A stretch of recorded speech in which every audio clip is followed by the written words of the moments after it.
राधे राधे दोस्तों, हरे कृष्णा। आज की इस वीडियो में जानेंगे जन्माष्टमी के बाद जब हमें लड्डू गोपाल जी की छठी करानी होती है, अपने लला की छठी करानी होती है, तो वो हम किस प्रकार से कर सकते हैं और कौन कौन सी सामग्री हम ले सकते हैं। तो यहाँ पे जो है सबसे पहले मैंने कच्चा दूध ले लिया है।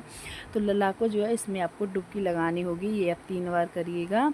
तो आपको जब आप ये डुबकी लगाएं ना, तो आपको एक मंत्र बोलना है, ओम नमो भगवते वासुदेवाय नमः। तो ये आप जो है 3 बार बोलिएगा। जब 3 बार आप डुबकी लगाएंगे तो उसके बाद में आपको साधारण सा जल ले लेना है। इस जल में आपको कुछ भी नहीं डालना है, नॉर्मल जल आप ले लीजिएगा। इससे आप लाला को नहला दीजिएगा। इसके बाद में एक साफ़ सुथरा आप कुछ कपड़ा ले लीजिएगा, उससे लाला को साफ़ कर दीजिएगा।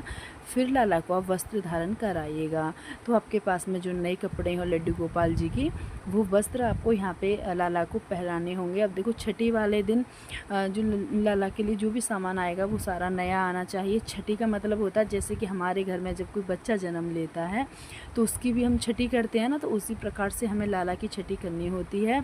और जिस प्रकार से हम अपने बच्चे के लिए नए वस्त्र लेकर आते हैं, नई चीज़ें लेकर आते हैं, उसी प्रकार से हमें लाला के लिए भी नई चीज़ें लेकर आनी होंगी। तो यहाँ पे देखो मैं माला ले आई, नज़रिया ले आई, जो कपड़े होते हैं वो सारे मैं नए लेकर आई हूँ। तो आप जो इसी प्रकार से ले आना, जो भी आप लाला को पहनाएंगे ना वो सारा सब कुछ आप नया लेके आइएगा। यहाँ पे मैं आप सबको वीडियो बना के दिखा रही हूँ कि किस प्रकार से आप कर सकते हैं।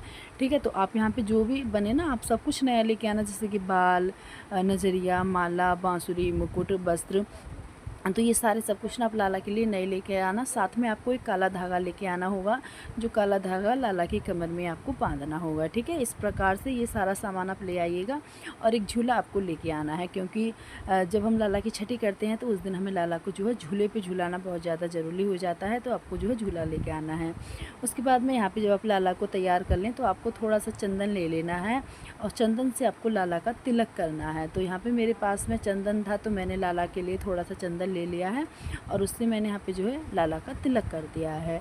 यहाँ पे जो मेरे पास में दीपक रखा हुआ है, इसे मैं जला लूँगी, क्योंकि इस दीपक पे मुझे काजल पागना होगा। देखो काजल हमें इस प्रकार से ही पागना जैसे हम अपने बच्चे के लिए पागते हैं।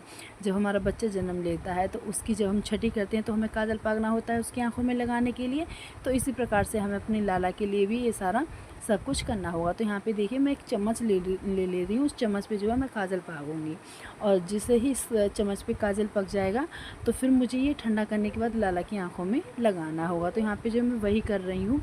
दीपक को प्रज्वलित करने के बाद, दीपक को जलाने के बाद यहाँ पे मैं जो है काजल को पाग रही हूँ तो चम्मच पे। अब यहाँ पे देखिएगा अब थोड़ा सा जो है काजल पक गया है। तो यहाँ पे जो है मैं इसको ठंडा कर लूँगी थोड़ी देर रखने के बाद। जैसे काजल पक जाएगा ना तो ये गर्म होगा, तो इसे थोड़ी देर के लिए ठंडा कर लीजिएगा। फिर अपने उंगली पे ले लीजिएगा थोड़ा सा काजल उस चम्मच से, और फिर लला की आँखों में जो है लगा दीजिएगा। यहाँ पे हल्के हल्के हाथों से आपको लला की आँखों में ये काजल लगाना होगा। थोड़ा सा काजल आप लला की नज़र के लिए उसके कान के पीछे, या फिर उसका जो पैर होता है पैर की एड़ी पे भी लगा सकते हैं, जिससे लला को नज़र ना लगे। उसके बाद में यहाँ पे मैंने छठी का जो भोग होता है, जो सामान होता है, वो सारा बना के रखा हुआ है।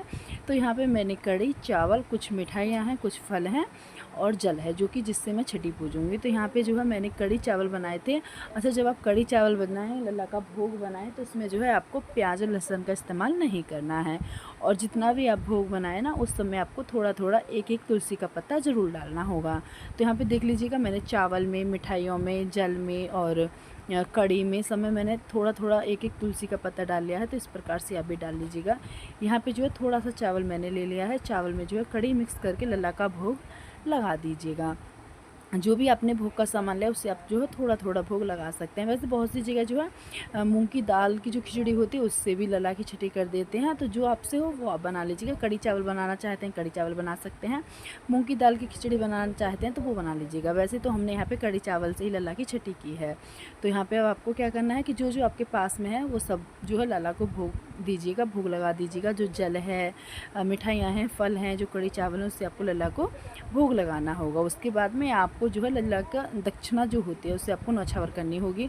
अब देखो आप ₹50 ले सकते हैं। ₹50 आपको ₹1 और रखना होगा, और ₹101 ले सकते हैं, ₹501 ले सकते हैं। अपनी श्रद्धा अनुसार जितने आपसे बन सके उतना पैसा लेके लल्ला की न्यौछावर कर दीजिएगा।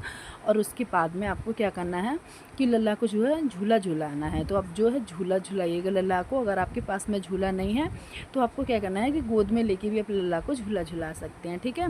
और झूला है तो आप वैसे भी झूला झुला दीजिएगा, और गोद में लेके भी आप लल्ला को झूला झुला दीजिएगा। तो इस प्रकार से जो है आप ये छठी कर सकते हैं। और जो ये भोग का सामान है ना, ये सारा भोग का सामान आप अपने घर में ले लीजिएगा, और जितने भी व्यक्ति आपके घर में हैं थोड़ा थोड़ा उनको ये भोग दे दीजिएगा। तो इस प्रकार से आप जो है छठी कर सकते हैं। देखो, अगर आपने जन्माष्टमी का व्रत किया है, जन्माष्टमी के व्रत की पूजा की है, और लड्डू गोपाल जी का जन्माष्टमी वाले दिन अगर आपने जन्म कराया है ना, तो आपको छठी करना बहुत ज़्यादा ज़रूरी हो जाता है। तो आप जो इस प्रकार से छठी कर सकते हैं।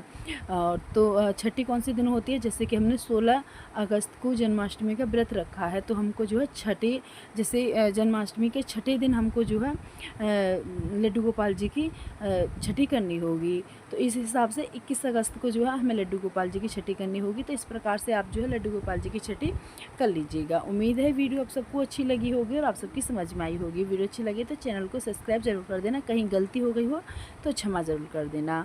हरे कृष्णा हरे राधा हरे